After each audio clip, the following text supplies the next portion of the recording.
Buenas noches. Buenas noches, licenciado.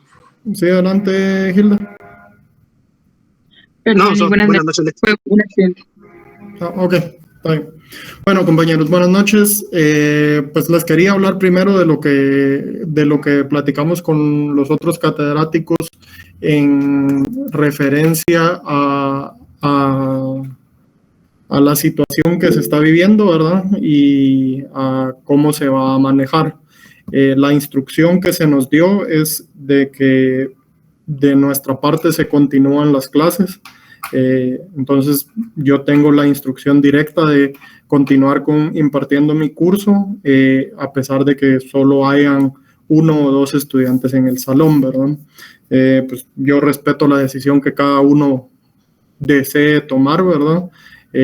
De participar o no participar en el paro y de apoyar o no apoyar eso, ¿verdad? Yo de mi parte, como pues ahí sí que empleado de la universidad, tengo ya la instrucción de mi autoridad superior, entonces eso va a continuar, ¿verdad? Están todavía pendientes de resolvernos el tema de los parciales, entonces con referencia a cómo se trabajaría el tema de los parciales, yo les quedo pendiente de avisar. Y lo que no me respondieron es si en este caso ya el no aprobar el curso les contaría en contra del plan de repitencia, ¿verdad? Para el 2020 y 2021 había una resolución de junta directiva donde no afectaba en el plan de repitencia el reprobar un curso, entonces entonces en ese caso no sé si ese sigue siendo el caso, ¿verdad? Entonces yo les transmito la información tal cual fue dada hacia mi persona. Pues yo expuse lo que discutieron aquí en la clase anterior, ¿verdad? Sin embargo, las instrucciones de la facultad son de que las clases continúan y no hay suspensión de clases, ¿verdad? Entonces, pues, como les digo, de mi parte, si alguien quiere o no participar, no van a tener ninguna represalia ni nada en mi contra, ¿verdad? Al contrario, ¿verdad? Entonces, o si quieren unirse y manifestar su desacuerdo, ¿verdad? No sé si alguien tiene alguna duda o algún comentario antes de que iniciemos con la clase del día de hoy.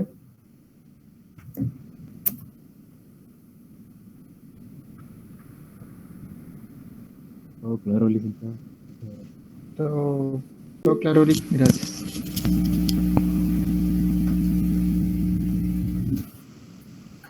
Ok, muy bien. Entonces, vamos a... Permítanme un segundo, compañeros. Me vengo corriendo un poco, entonces lo voy a desempacar aquí en mi área de trabajo para poder estar listo para impartir el curso.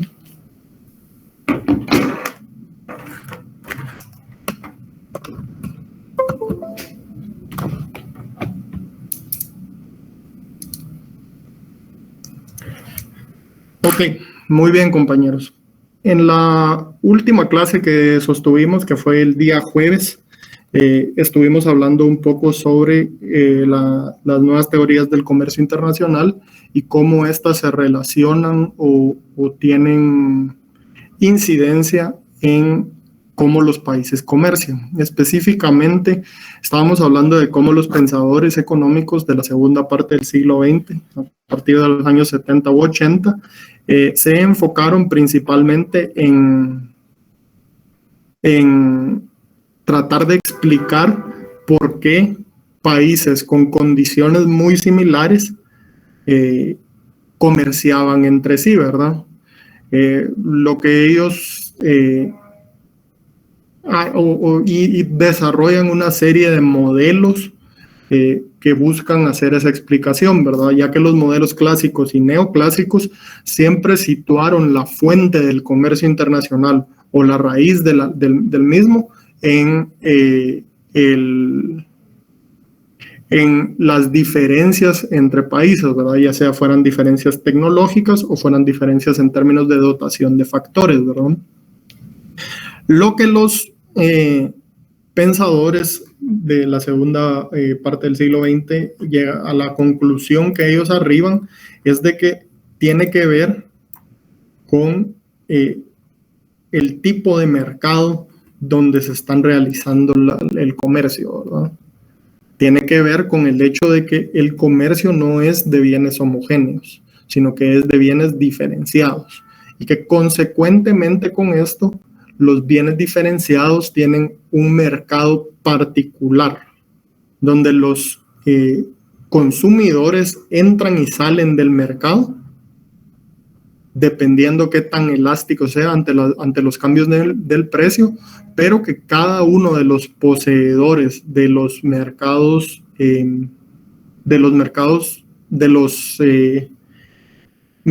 para los productos diferenciados efectivamente tiene un monopolio sobre estos, ¿verdad? Y entonces ellos dicen no hay muchos competidores en un solo mercado, sino que existe lo que ellos denominan una competencia monopolística, ¿verdad?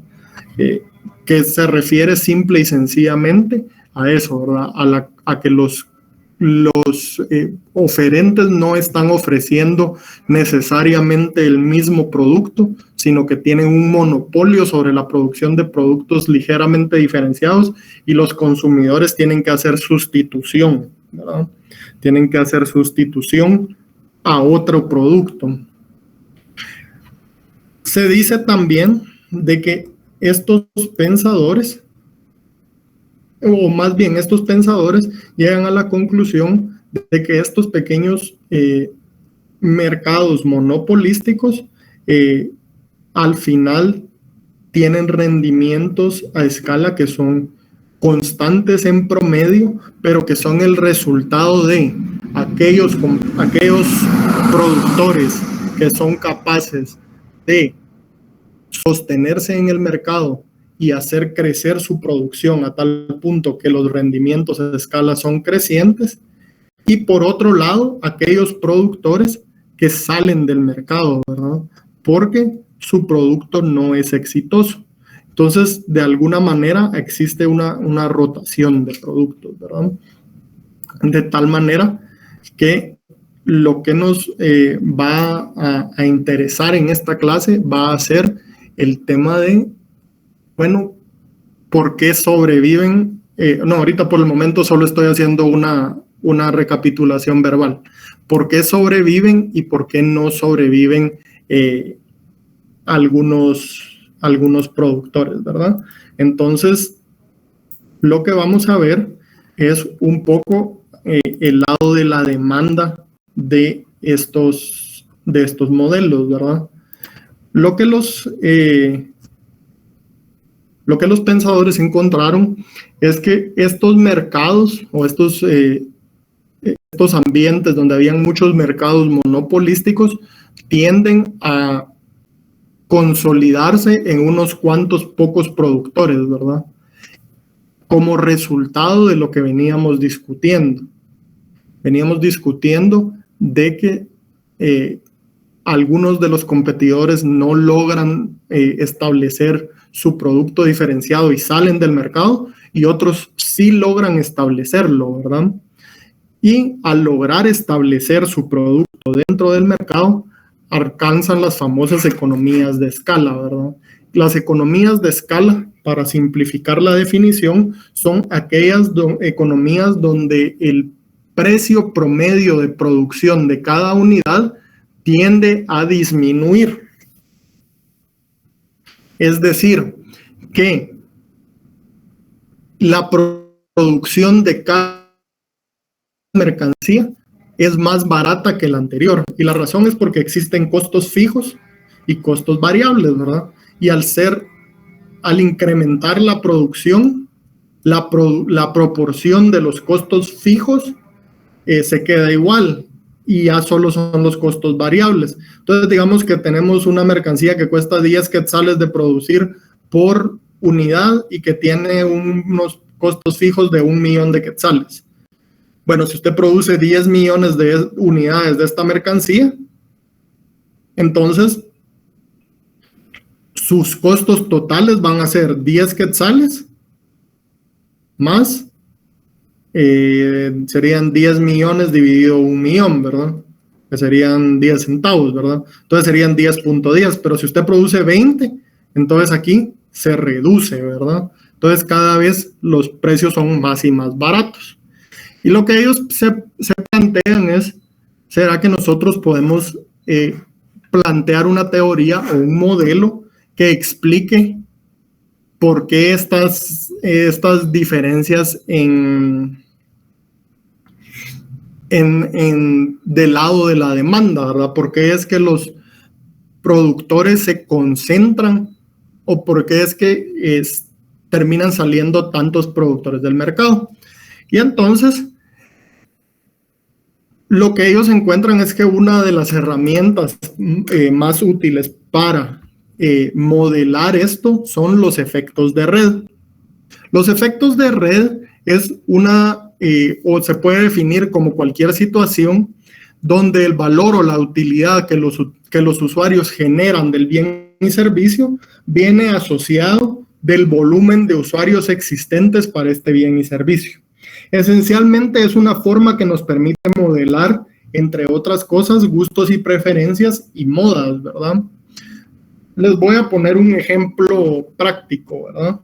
¿Por qué creen ustedes que Toyota es el carro más popular en Guatemala? ¿Cuáles son las excusas que nosotros, no las excusas, sino las razones que nosotros escuchamos cuando planteamos esa duda? Calidad. Calidad, eso es uno. Pero, o sea, hablando honestamente, aparte de Honda, existen muchos carros que tienen una calidad lo suficientemente alta. Seguramente el diferencial de calidad entre Toyota y Mazda no debe de ser tan grande como para ver la diferencia en el parque vehicular. ¿Cuál es otra de las razones que nosotros escuchamos?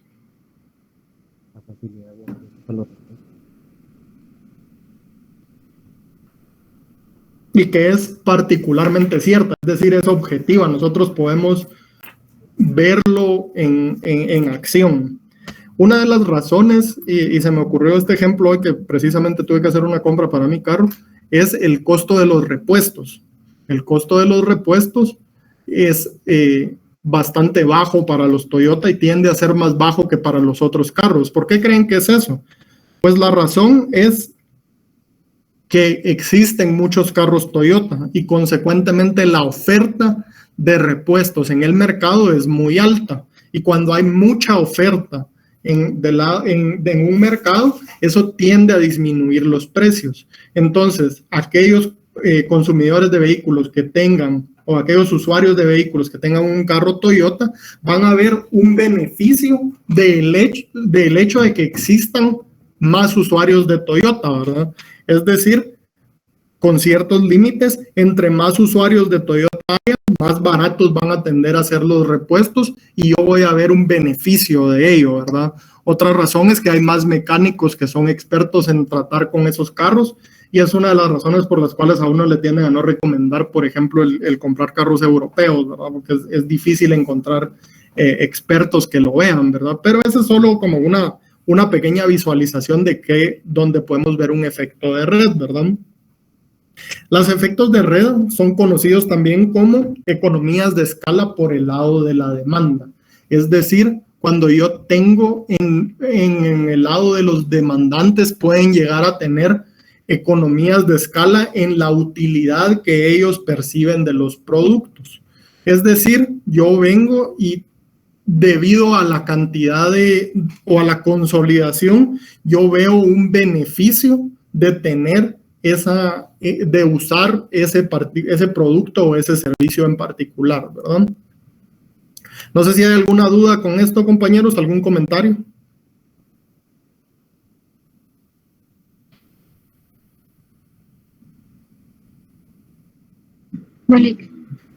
Ok. Licenciado, gracias. Bueno, entonces vamos a evaluar el concepto de masa crítica, ¿verdad?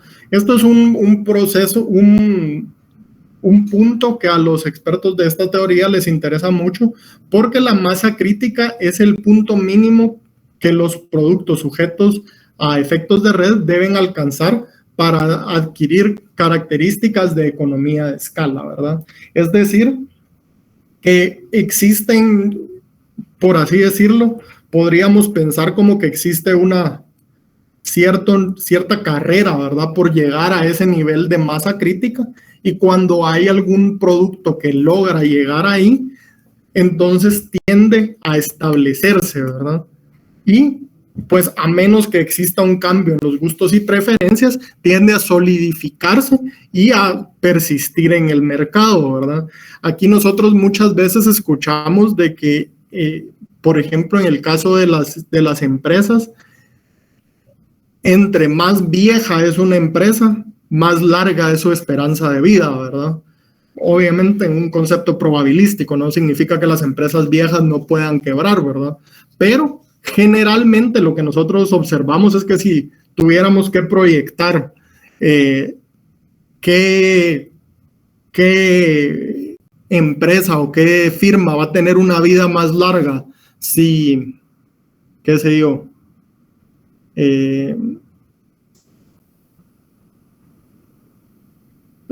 vamos a pensar, digamos en Guatemala en el sector bancario, ¿verdad? Si Banco Promérica o Banco Industrial, diríamos que es Banco Industrial, porque Banco Industrial ya sobrevivió más tiempo, ¿verdad? Ya alcanzó más ese proceso. Entonces, eso se conoce como una masa crítica, ¿verdad? Cuando alguien alcanza ese nivel mínimo requerido para poderse solidificar de esa manera, ¿verdad? Y en tal punto el fenómeno conocido como market tipping como un empujón en el mercado toma lugar, que se refiere al momento cuando uno o más competidores dejan atrás al resto de los competidores, ¿verdad? Entonces aquí es donde nosotros tendemos a ver la solidificación. En el caso del sector automovilístico estadounidense, pues más o menos eso ocurre alrededor de finales de los años 60 y 70, ¿verdad? Si ustedes buscan, que en Estados Unidos antes existían muchísimas más marcas de carros, ¿verdad? Y ahora, y muchas de ellas eran independientes y ahora han sido ya sea absorbidas y solo con el marketing de otra marca, o han desaparecido por completo, ¿verdad?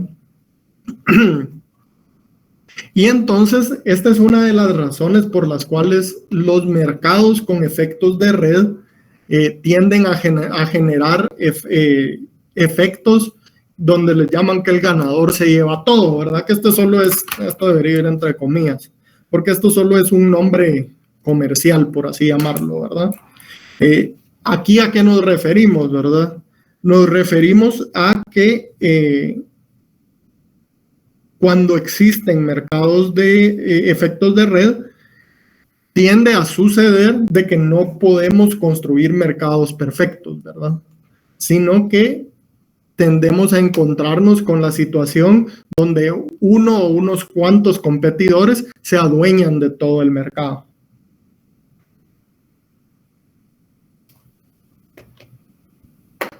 ¿Estamos claros hasta acá, compañeros? ¿Alguna duda?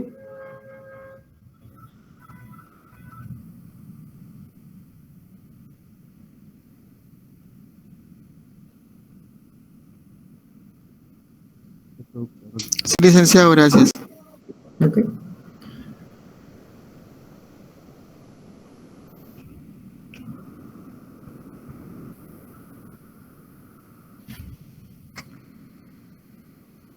Ok, entonces, otro de las características de los efectos de red es que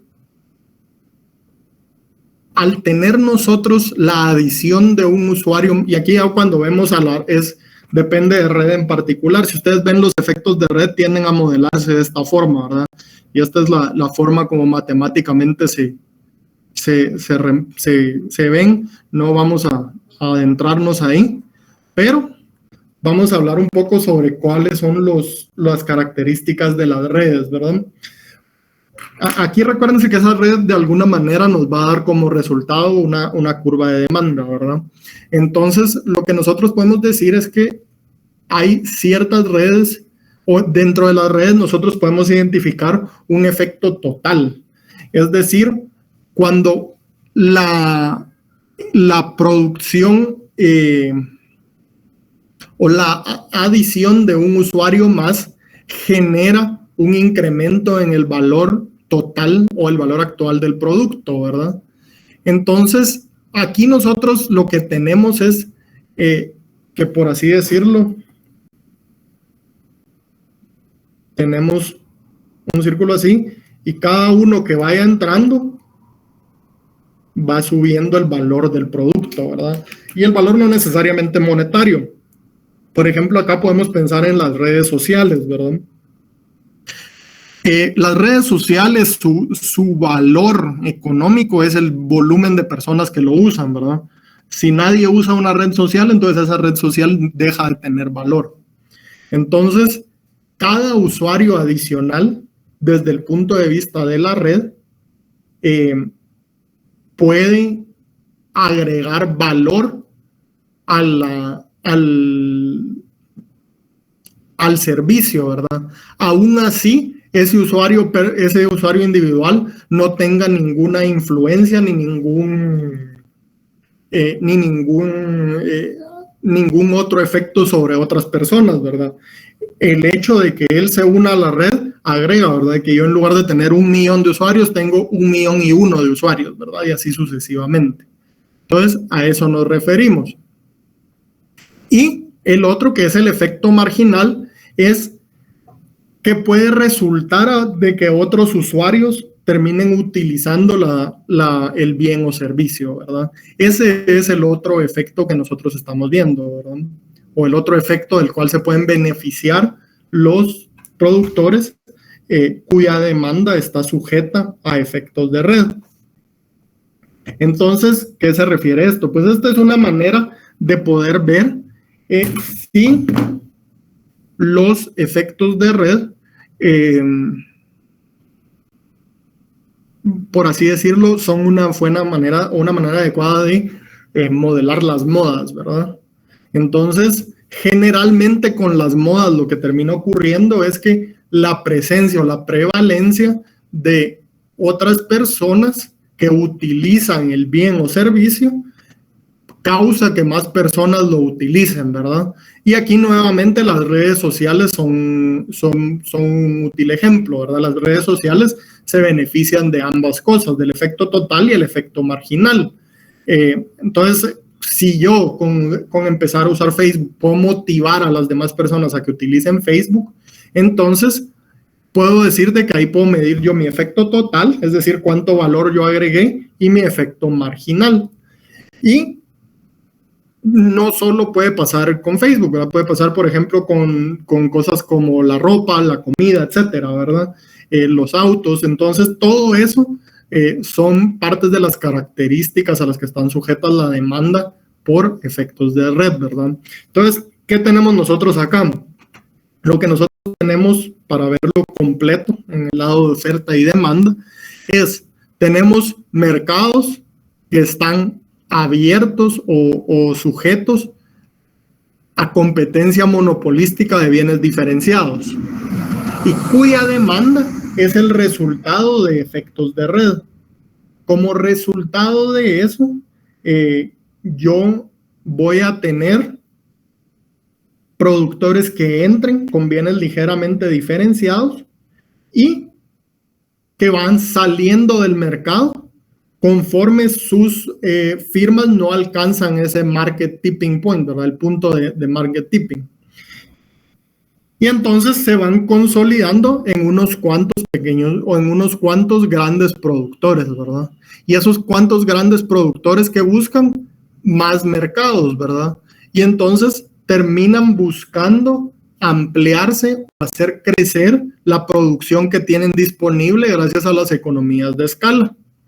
Como resultado de eso, nosotros tenemos el intercambio de países relativamente similares, ¿verdad? Porque aquí nosotros lo que podemos decir es que a la larga la razón por la cual los países similares intercambian entre sí es porque en gran medida los países no intercambian uno con otro, ¿verdad? intercambian las firmas y los consumidores de los países entre sí. Y entonces, dependiendo de dónde estén las firmas ubicadas, eso va a causar de que los países estén, por así decirlo, dispuestos a intercambiar bienes o que los países terminen, no estén dispuestos, sino que terminen intercambiando bienes similares con países con características similares, ¿verdad?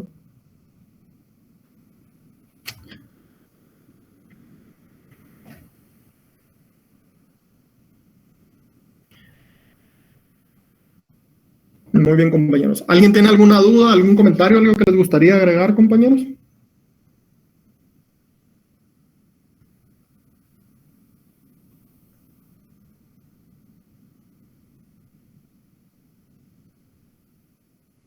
De momento no, Lick, gracias. Ok, muy bien, compañeros.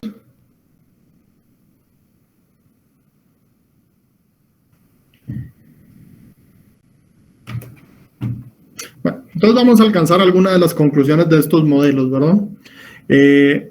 Ya las hemos venido discutiendo, pero para aterrizarlas, como decíamos, cuando las ganancias tienen bienes diferenciados y alcanzan crecimientos a escala, existe el potencial de ganancias en el comercio exterior que los modelos anteriores no contemplan, ¿verdad? Y los modelos anteriores no lo contemplan porque ellos contemplan el intercambio entre países y no el intercambio entre firmas y consumidores individuales. De tal manera que los modelos anteriores toman una visión un poco macro, ¿verdad? Una visión muy grande de cómo se realizan las interacciones económicas, mientras que estos modelos toman una versión más micro, ¿verdad? Dicen ellos, bueno, yo desde un punto de vista de firma, lo que me interesa, ¿verdad? Es esto. Y el modelo de competencia monopolística lo que intenta mostrar es que el comercio ocurre entre países, aun si estos son idénticos, ¿verdad? En términos de sus características demográficas y tecnológicas, porque al final lo que importa no es en sí las características de uno u otro país, sino las características de las firmas que están produciendo los bienes diferenciados. ¿Ok? También podemos decir que existe comercio dentro de las mismas industrias en todos los países porque la posibilidad de vender en un mercado es más grande, ¿verdad? Entonces, esto inducirá a las empresas a bajar los costos en ausencia de comercio, ¿verdad? Entonces, a la larga, la forma en que se evita que los precios aumenten de manera que ocurriría en un simple monopolio es que yo tengo de alguna manera, mis consumidores siempre tienen la opción de encontrar un bien sustituto, ¿verdad? Y entonces ahí es donde las elasticidades de la demanda se vuelven relevantes.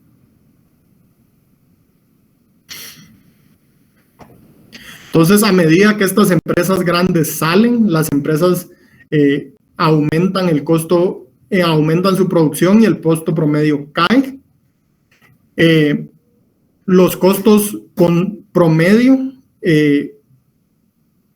dan como resultado precios más bajos hacia los consumidores y una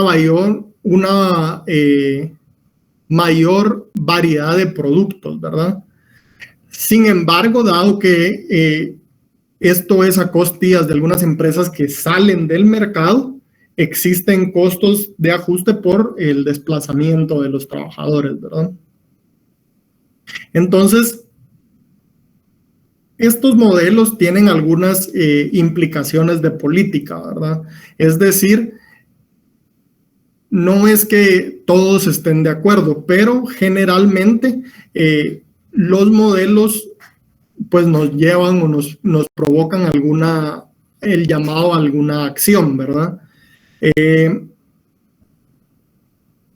Y en este caso, pues tienden a ser muy amplias en el sentido en que se pueden interpretar o tomar desde diferentes formas, ¿verdad? Por ejemplo, las personas que incluyen que desarrollaron estos modelos, muchos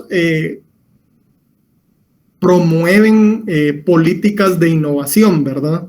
Porque dicen ellos, bueno, el desarrollo económico y la capacidad de competir internacionalmente va a resultar de la capacidad de nuestros ciudadanos de crear esas firmas que son capaces de innovar y de competir en el mercado extranjero, ¿verdad? Muchos de ellos, particularmente por las tendencias políticas, muchos de los pensadores de esto son o abogan por alguna forma de gasto social, de forma de mitigación en los efectos de desempleo, ¿verdad? Como recordamos, estos modelos contemplan la constante entrada y salida de firmas hasta que llegue a ese punto de market tipping, ¿verdad? Como les digo, es extraño que a esos mercados se les agreguen nuevos competidores muy frecuentemente, ¿verdad? No es como en los mercados de competencia perfecta, donde nosotros tenemos constante entrada y salida de productores. Entonces, muchos de ellos dicen, bueno, una de las implicaciones acá es que hay efectos negativos del desempleo, ¿verdad? Nosotros tenemos que tener alguna forma de gasto social para mitigar esos efectos, ¿verdad? Cuando las firmas salen del mercado. La búsqueda de acuerdos comerciales que permitan el ingreso de productos clave en los mercados. Pues es parte de lo que estos modelos dicen, ¿verdad? Dicen, hasta cierto punto, si nosotros tenemos o si nuestras firmas son capaces de competir internacionalmente, nosotros queremos tener la libertad de poder ingresar a mercados, ¿verdad? Y eso quizás implique el dejar entrar firmas comparables a nuestros mercados.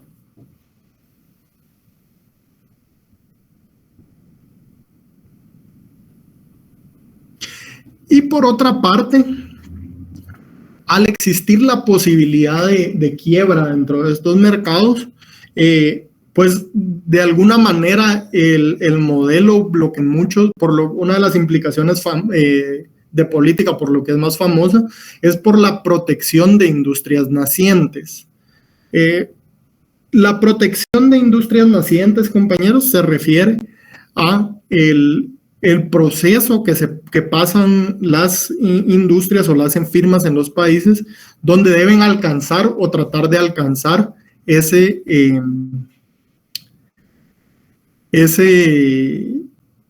nivel de economías de escala, ¿verdad?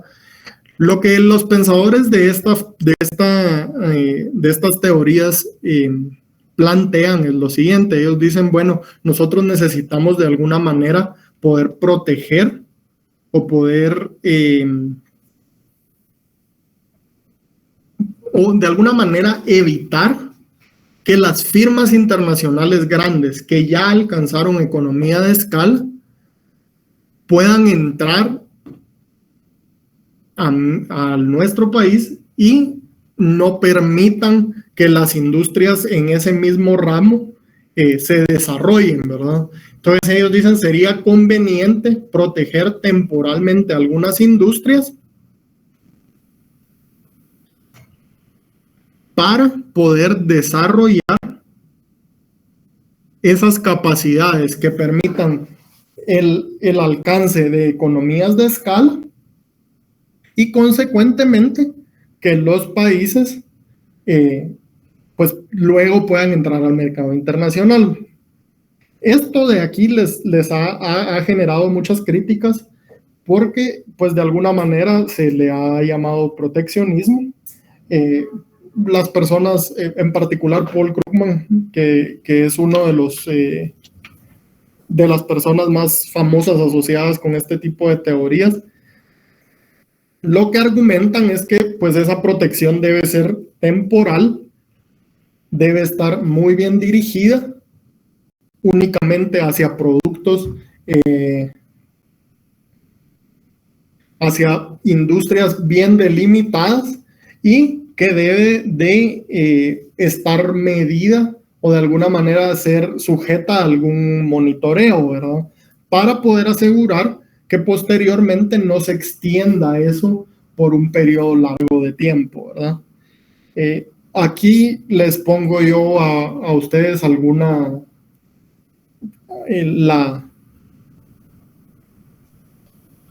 la idea, ¿verdad? ¿Cómo se puede proteger a esas industrias nacientes, compañeros? ¿Quién sabe? ¿O cuál es la forma en que se protegería a las industrias nacientes? Hay dos en particular.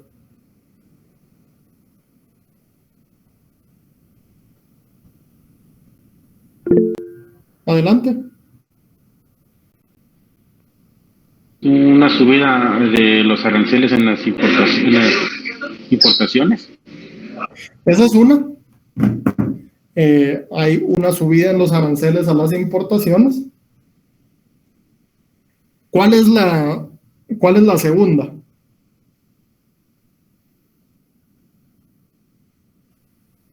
O las segundas, todas las otras las pondríamos bajo un mismo cajón. Diríamos que la primera es poner aranceles, ¿verdad? Son restricciones arancelarias.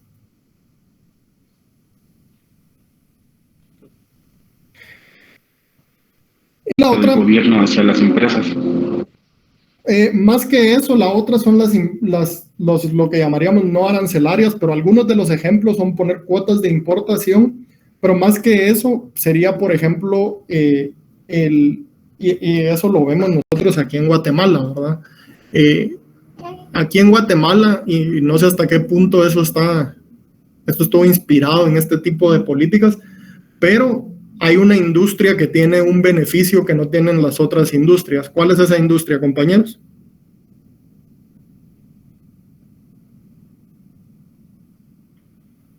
Es un beneficio fiscal.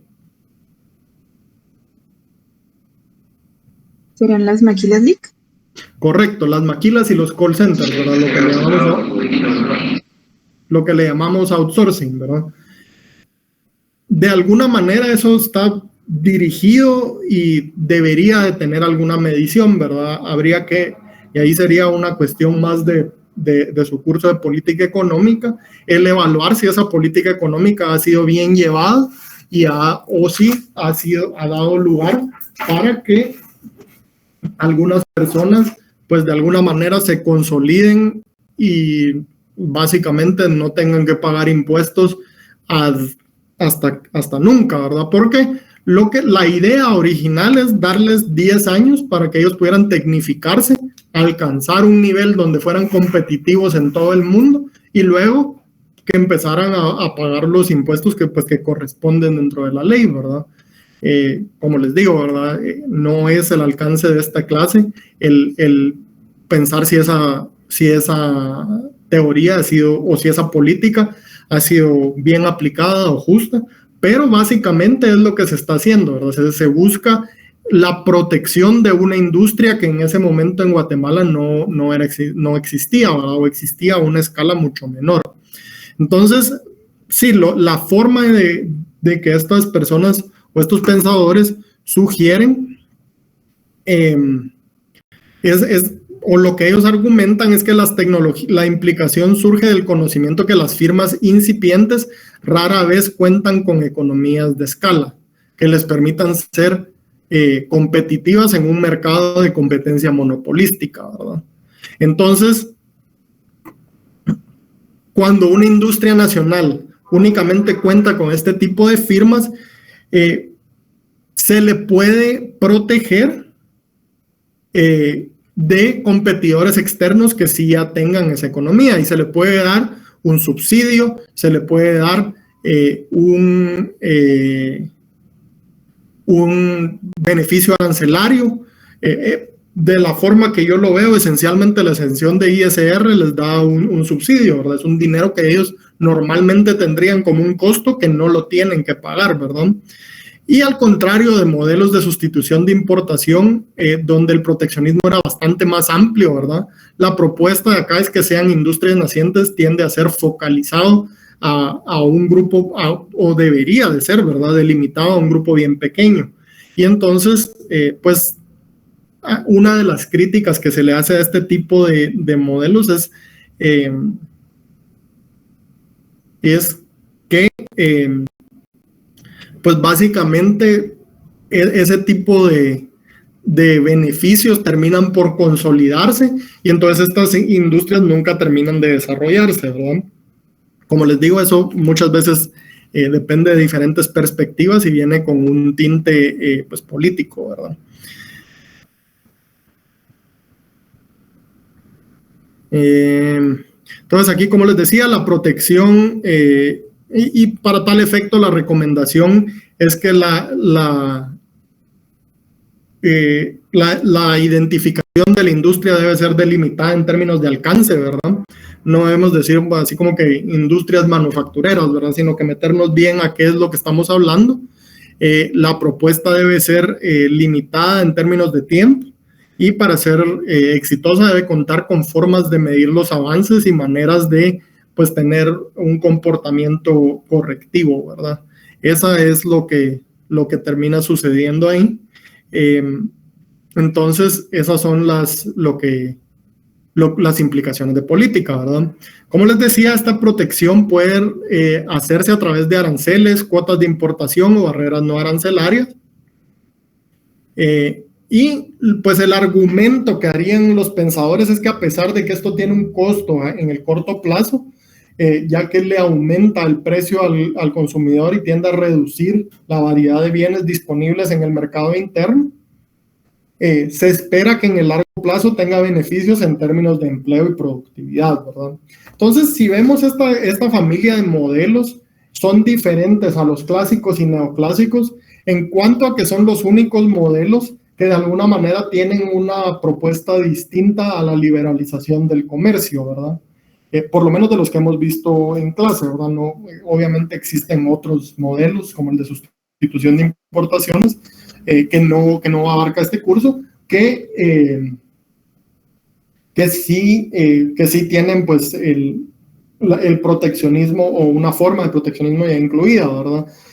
Entonces, a la larga estos modelos, al tener esas implicaciones de política, entonces nos llevan a empezar a plantear a nosotros, bueno, qué efectos van a tener los aranceles y las cuotas de importación, ¿verdad?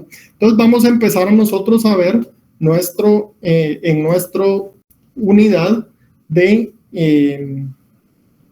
política económica internacional, vamos a empezar a ver las teorías sobre los aranceles y sobre las barreras no arancelarias y cómo estas causan efectos sobre la oferta y la demanda, ¿verdad? Entonces, pues el día de hoy, si quieren, vamos a empezar a hablar un poco sobre cuáles son los temas que vamos a ver empezando la otra semana, ¿verdad? Vamos a ver qué es el proteccionismo y cuáles son sus clases, qué es el libre intercambio, ahí me comí un inter, qué son los aranceles y qué tipos de aranceles existen, ¿verdad?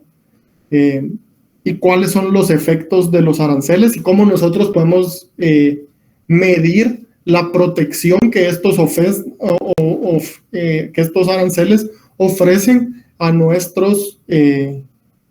nuestra producción, ¿verdad?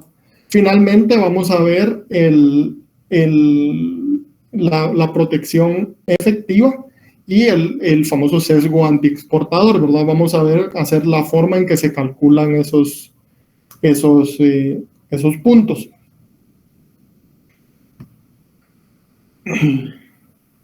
No sé si alguien tiene alguna duda sobre esto, compañeros, o alguna duda sobre el modelo o los modelos que acabamos de concluir.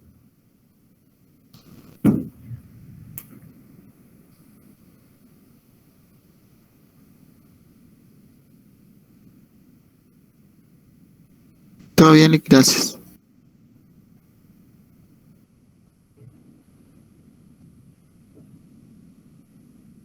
Ok. Muy bien. Entonces, por acá vamos a dejar la clase del día de hoy, compañeros, y nos vemos el día martes. Que pasen feliz noche. Feliz noche.